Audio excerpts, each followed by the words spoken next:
Romains chapitre 5. Étant donc justifiés par la foi, nous avons la paix avec Dieu par notre Seigneur Jésus-Christ, à qui nous devons d'avoir eu par la foi accès à cette grâce, dans laquelle nous demeurons fermes, et nous nous glorifions dans l'espérance de la gloire de Dieu. Bien plus, nous nous glorifions même des afflictions, sachant que l'affliction produit la persévérance. La persévérance la victoire dans l'épreuve, et cette victoire l'espérance. Or, l'espérance ne trompe point, parce que l'amour de Dieu est répandu dans nos cœurs par le Saint-Esprit qui nous a été donné. Car, lorsque nous étions encore sans force, Christ, au temps marqué, est mort pour des impies.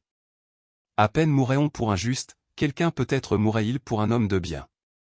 Mais Dieu prouve son amour envers nous, en ce que, lorsque nous étions encore des pécheurs, Christ est mort pour nous. À plus forte raison donc, maintenant que nous sommes justifiés par son sang, serons-nous sauvés par lui de la colère. Car si, lorsque nous étions ennemis, nous avons été réconciliés avec Dieu par la mort de son Fils, à plus forte raison, étant réconciliés, serons-nous sauvés par sa vie.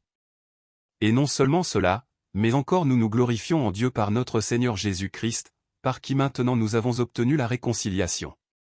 C'est pourquoi, comme par un seul homme le péché est entré dans le monde, et par le péché la mort, et qu'ainsi la mort s'est étendue sur tous les hommes, parce que tous ont péché. Car jusqu'à la loi le péché était dans le monde. Or, le péché n'est pas imputé, quand il n'y a point de loi.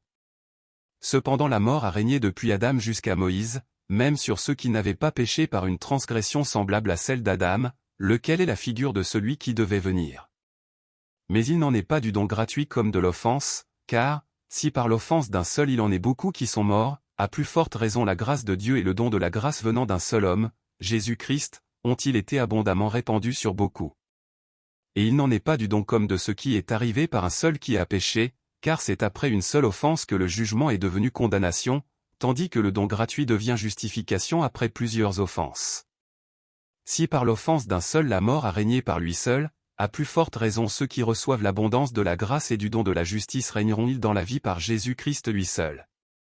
Ainsi donc, comme par une seule offense la condamnation a atteint tous les hommes, de même par un seul acte de justice la justification qui donne la vie s'étend à tous les hommes. Car, comme par la désobéissance d'un seul homme beaucoup ont été rendus pécheurs, de même par l'obéissance d'un seul beaucoup seront rendus justes. Or, la loi est intervenue pour que l'offense abondât, mais là où le péché a abondé, la grâce a surabondé. Afin que, comme le péché a régné par la mort, ainsi la grâce régna par la justice pour la vie éternelle, par Jésus-Christ notre Seigneur.